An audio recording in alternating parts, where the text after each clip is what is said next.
So is that the Correct. mob justice? Is that the combat justice that Rudy Giuliani, former prosecutor himself, was talking about? He urged the crowd on to show combat justice, and a police officer is dead. One of the rioters is dead.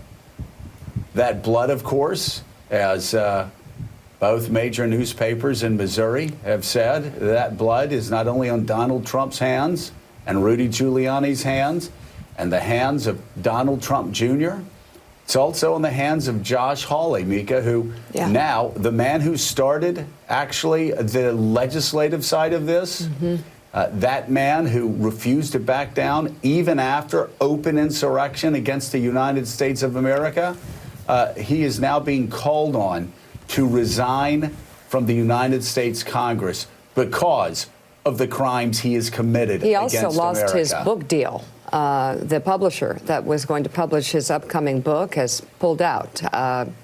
It is just another consequence to what appears to be just violent criminal action. And proving once again, Willie, that he just may well be the dumbest man in America with a degree from Stanford and Yale Law School.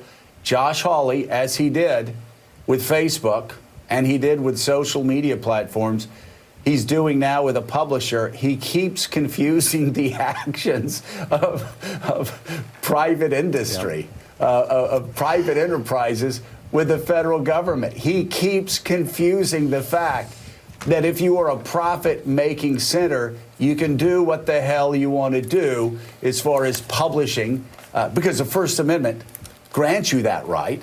You can do what the hell you want to do with who you sign up to write a book.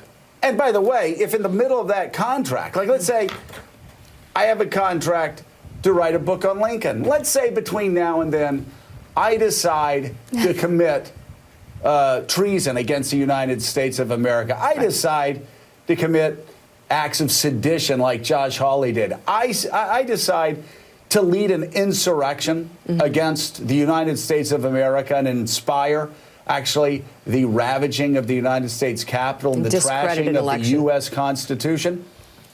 Yeah, I think my publisher has a right to cancel my deal, too. That's not the First Amendment, actually. Joshy boy, go back to school. That's free enterprise at work. Yeah, for people who don't know, he had a book deal. Simon & Schuster, his publisher, canceled the book deal after what it saw over the last couple of days. And then he put out a statement yesterday condemning cancel culture and calling it a violation of the First Amendment. Again, a private entity canceling a book deal, of course, is not a violation of the First Amendment. But the problem is, like with his argument in the Senate the other night, is of course he knows the difference. Of course he knows better. It makes it all the more cynical and all the more worse.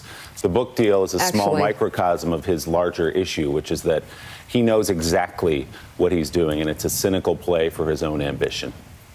Oh, and I mean, that reaction is spoiled, entitled, and unbelievably unself-aware. I can't believe he has to learn this lesson on the national stage with blood on his hands.